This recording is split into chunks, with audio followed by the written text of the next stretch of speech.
अब उस सस्पेंस से पर्दा उठने जा रहा है जिसका आपको बेसब्री से इंतजार है।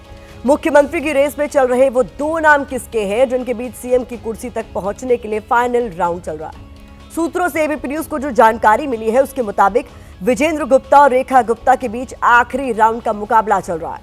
बीजेपी इन दोनों चेहरों में से किसी एक को दिल्ली के मुख्यमंत्री की कमान सौंप सकती है। 19 फरवरी को होने वाली विधायक दल की बैठक में किसी एक के नाम पर फाइनल मुहर लग सकती है।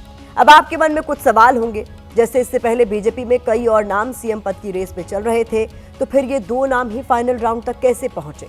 इन दोनों चेहरों में वो कौन सी बातें हैं जो इन्हें दिल्ली के सीएम की रेस में इतना आगे लेकर आई हैं? हमारी अगली रिपोर्ट में आपके सारे सवालों का जवाब।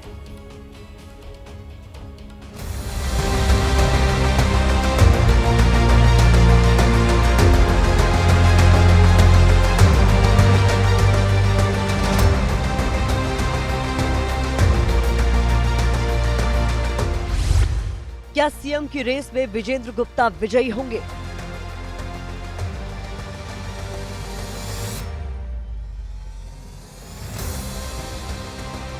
या रेखा गुप्ता सीएम की कुर्सी वाली लक्ष्मण रेखा पार कर जाएंगी? बस 19 फरवरी को होने वाली विधायक दल की बैठक में इसी का इंतजार है, क्योंकि एबीपी न्यूज को सूत्रों से जो जानकारी मिली है उसके मुताबिक इन दो नामों ने ही फाइनल राउंड में जगह बनाई है। सबसे पहले बात विजेंद्र गुप्ता की करते हैं। वो कौन से फैक्टर हैं जो उन्हें दिल्ली का मुख्यमंत्री बना सकते हैं? विजेंद्र गुप्ता रोहिणी विधानसभा से लगातार तीसरी बार विधायक चुने गए हैं।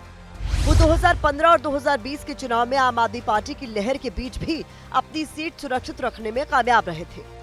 विजेंद्र गुप्ता 2015 से 2020 तक दिल्ली विधानसभा में नेता विपक्ष रहे हैं। हालांकि 2013 के विधानसभा चुनाव में नई दिल्ली सीट पर अरविंद केजरीवाल को टक्कर देते हुए उन्हें हार का सामना करना पड़ा था।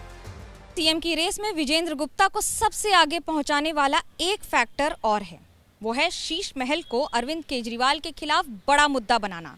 विजेंद्र गुप्ता ने ही शीश महल को हथियार बनाकर लगातार अरविंद केजरीवाल का घेराव किया। इसके अलावा भी वो कई मुद्दों पर सदन में लगातार मुखर होकर अपनी आवाज उठाते रहे हैं। सब कुछ तय हो रहा है। रामलीला मैदान में आप देखकर भी आए हैं, कार्यक्रम की तैयारियां हो रही हैं, लोगों में उत्साह है, जोश है, हजारों की संख्या में लोग आएंगे ऐसी अपेक्षा है और पूरा देश देखेगा। दिल्ली में भारतीय जनता पार्टी के प्रचंड बहुमत की सरकार स्थापित होने जा रही है।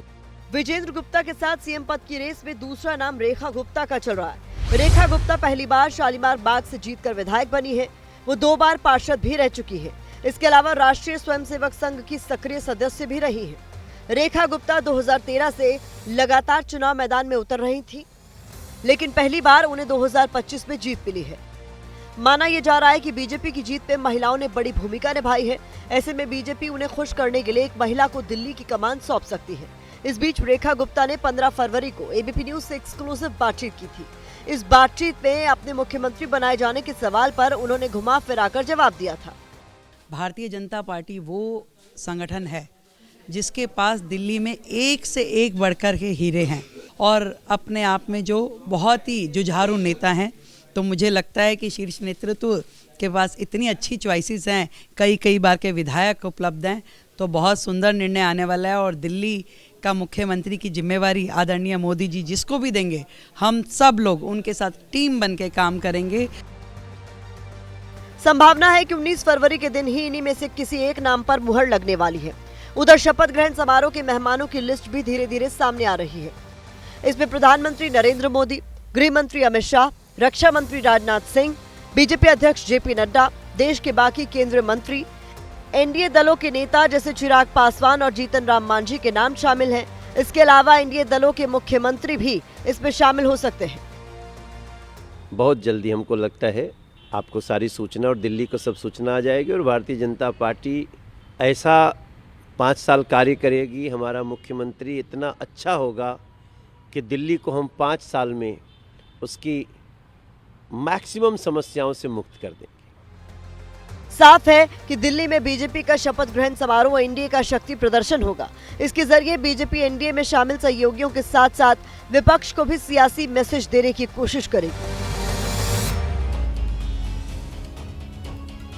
भारत की बात के फोकस से इस खबर को देखें तो दिल्ली में बीजेपी के लिए मुख्यमंत्री का चुनाव करना किसी चुनौती से कम नहीं है, क्योंकि जो भी चेहरा इस कुर्सी पर बैठेगा उसके ऊपर बीजेपी के फ्रीबीज वाले वादों को पूरा करने के चैलेंजेस होंगे। इसके अलावा बीजेपी दिल्ली का सीएम तय करने में कई तरह के समीकरणों को भी साधने की कोशिश करेगी। यही वजह है कि सीएम के नाम पर नतीजों के 10 दिन बाद भी कोई फैसला नहीं हो सका है। दुनिया बदल रही है और ये भारत के लिए ला रही है इन्फिनिट अवसर, जिसे हम कहते हैं मिनट इन्फिनिट। आइए आइडियाज ऑफ इंडिया के मंच पर समझे इसी मिनट इन्फिनिट को 21 और 22 फरवरी abplive.com पर।